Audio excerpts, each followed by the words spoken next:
En eins og framkom í Kastljósi í gær mun Landsbankinn væntanlega þurfa að afskrifa milljarða lán sem veitt voru félagi Finnboga Baldvinssonar forstjóra Icelandic Group.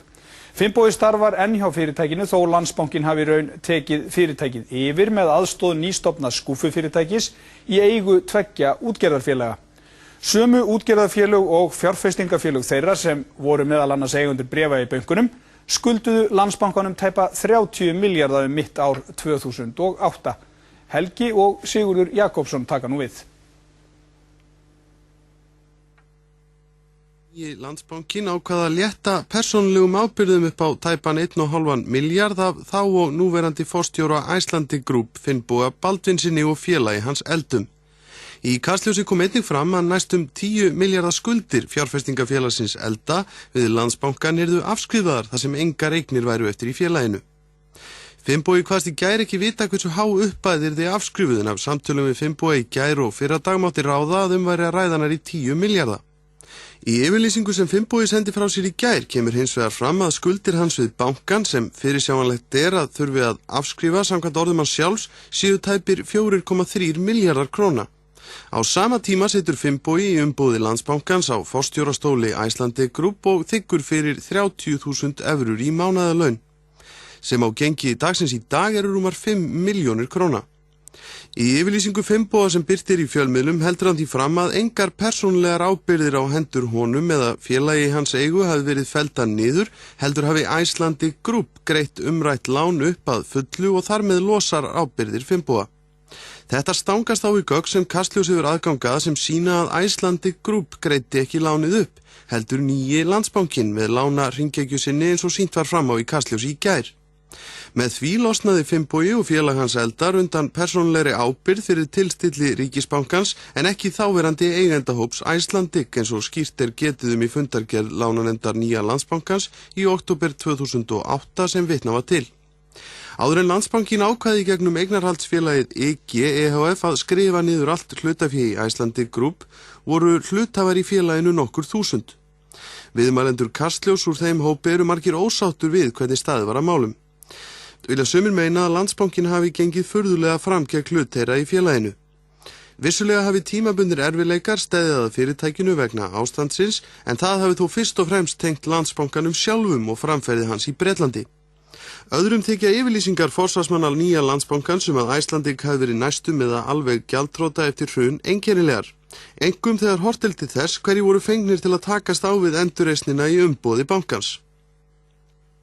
Fyrst ber að telja að Finnbogi Baldvinsson var 50 eigandi í Icelandic Group fyrir hrun og stjórnandi þar til nokkura ára og forstjóri. Sem slíkur bar hann ábyrgð á rekstri fyrirtækisins sem hann gekkst við og kvaðst ekki víkja sér undan í viðtali við Kastljós í gær. Einnig vekur val Landsbankans á samstarfsmönnum við stofnun eignarhaldsfélagsins EG athygli. Félagið að nafninu til í eigu Brims og Gunnvarar og forystumenn þess hafa síðan setið í stjórn Icelandic Group í umboði bankans.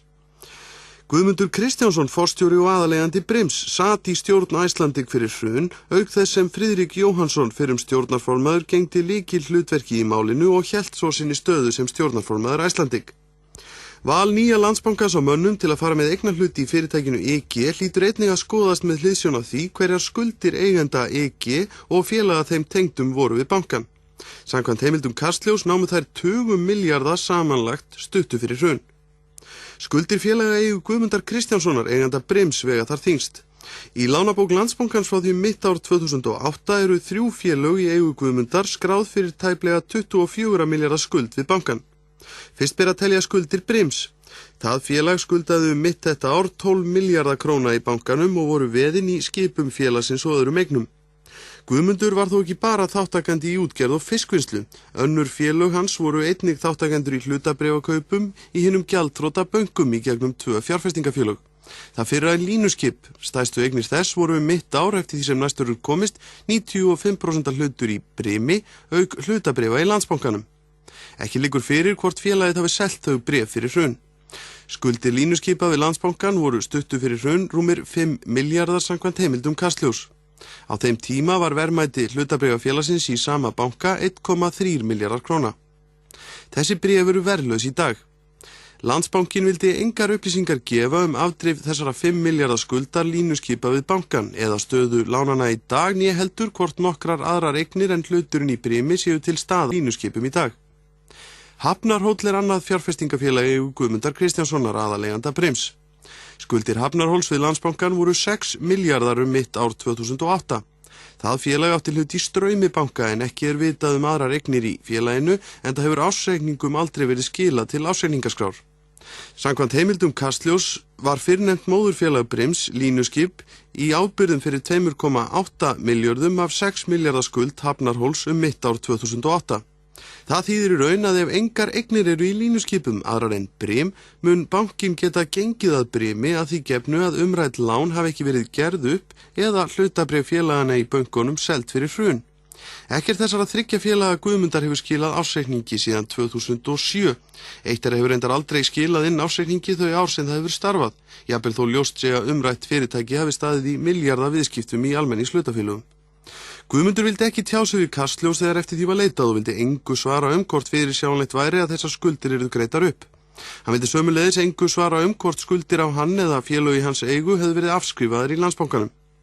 Slíkar upplýsingar fengust ekki heldur hjá bankanum utan þess að engar innheimtanlegar skuldir hefðu verið afskrifaðar eins og það var orðað.